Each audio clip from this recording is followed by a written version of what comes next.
তো জানেন mother in law, এই অবস্থায় অপর্ণার ক্ষতি হয়ে যেতে পারে। সব জানি, কিন্তু কিন্তু কি? আমি আগের জন্ম টন্ম বুঝি না, এই জন্মে আমি অপুর মা। আমি ওকে 9 মাস 10 দিন ওর পেটে ধরেছি, আর আপনি আপনি কাউকে কিচ্ছু না জানিয়ে, আমাকে কিচ্ছু না জানিয়ে এত বড় সিদ্ধান্তটা কি করে নিলেন? কি করে বলুন? আপনাকে জবাব দিতেই হবে। শান্ত। আমিও তো মা, এই জন্মে না হলেও আগের জন্মে তো আমি ওর মাই ছিলাম। কিন্তু এটা আমি সত্যি বলে মানি যে পারলে শুধু অপর্ণাই পারবে।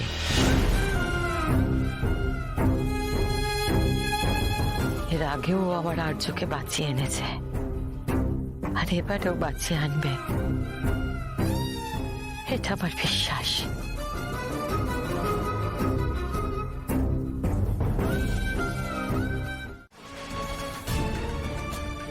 না না, ওনাকে বেঁচে থাকতে হবে। উনি বেঁচে আছেন, উনি এভাবে মরে যেতে পারেন না। না না, উনি সুস্থ আছেন, ওনার কিছু হয়নি। আমি ডাক্তারবাবু যাই বলুন কেন, আপনি যাই বলুন না কেন, আমি জানি উনি ঠিক আছেন। অপু মা, একটু শান্ত হো মা। উনি ঠিকই বলেছেন, পেশেন্ট বেঁচে আছেন।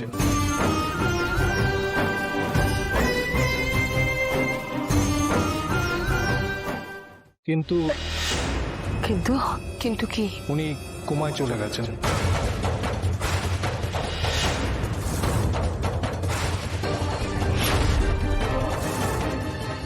দেখুন, উনি যে কিভাবে এমন করে এতটা সময় বেঁচে ছিলেন সেটাই মিরাকেল। যদিও ডাক্তারি মতে উনি বেঁচে আছেন, কিন্তু ওনার শরীরে কিন্তু কোনো সাড় নেই।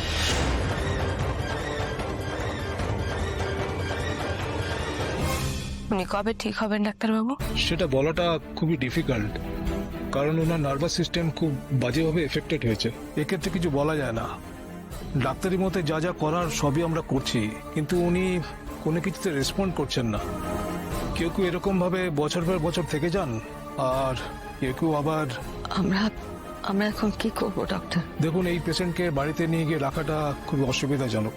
সেক্ষেত্রে এখানে থাকাটাই শ্রেয়। ভিজিটিং আওয়ার্সে এসে আপনারা দেখে যাবেন।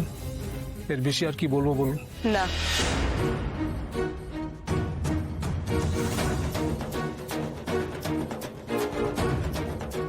কিছু বললেন? আমি ওনাকে বাড়ি নিয়ে যেতে চাই। উনি তো ঠিক নেই। আপনি পারবেন? উনি মুখে কিছু বলতে পারবেন না, ইশারাও দেখাতে পারবেন না। আপনি কি করে পারবেন? কিন্তু যেদিন পারবেন সেদিন দেখবেন ওনার নিজের কেউ নেই এখানে। উনি অচেনা জায়গায় আছেন, উনি কাউকে খুঁজে পাবেন না, কাউকে চিনতে পারবেন না তখন। না না না না না, এটা এটা হতে পারে না, এটা হতে পারে না। আমরা তো সবাই আছি। আমি তো আছি। আমার জীবনের এখন একমাত্র লক্ষ্য ওনাকে সুস্থ করা। আমি আমি আমি ওনাকে বাড়ি নিয়ে যাবো। আমি ওনাকে এখানে রাখবো না। আমি ওনাকে বাড়ি নিয়ে যেতে চাই। প্লিজ প্লিজ আমাকে অনুমতি দিন প্লিজ। আমি আমি আমি এখানে রাখবো না। আমি বাড়ি নিয়ে যাবো। অপর্ণা ঠিকই বলেছে ডক্টর, আমরা আর্যকে বাড়ি নিয়ে যেতে চাই। আমরা বাড়িতে সবাই আছি, ওকে আমরা ঠিক দেখে রাখবো। আর আমি এটাও জানি যে আমার ছেলেকে যে নিশ্চিত মৃত্যু মুখ থেকে ফিরিয়ে এনেছে, সেই তার মধ্যে প্রাণ সঞ্চার করতে পারবে। আমারও একই পথ ডক্টর, আমি আমার ছেলেকে বাড়ি নিয়ে যেতে চাই।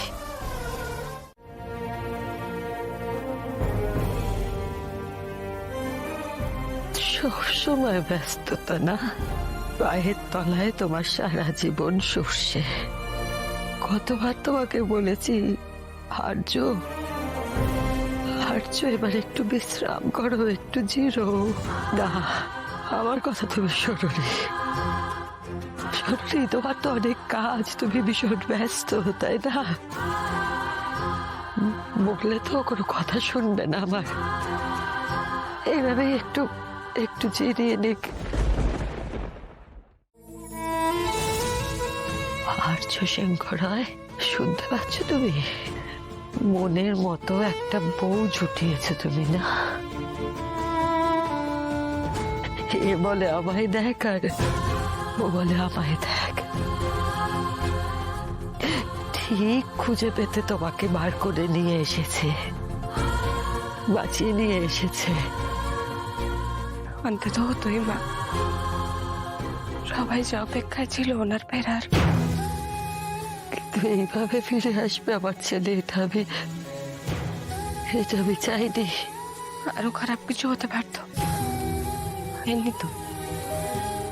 আর হয়নি যখন উনি ঠিক আগের মতন হবে। কিন্তু এইভাবে বেশি দিন ওকে দেখা, না, আমরা না হয় সামলে নেব, কিন্তু তারপর আমার ছেলেটাকে সামলাবে কে? আমি জানি না তুমি শুনতে পাচ্ছ কিনা আর্য, কিন্তু তোমাকে যে আমাদের দরকার, সবচেয়ে দরকার অপর্ণার। তোমাকে যে সুস্থ হতে হবে আর্য, তোমাকে সুস্থ হতে হবে। আর আমরা তোমাকে এখানে রাখবো না আর্য। রাজাকে এখানে মানায় না।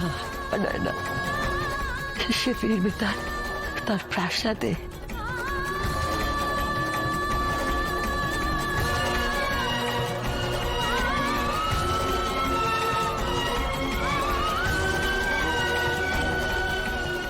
এই যে স্যার,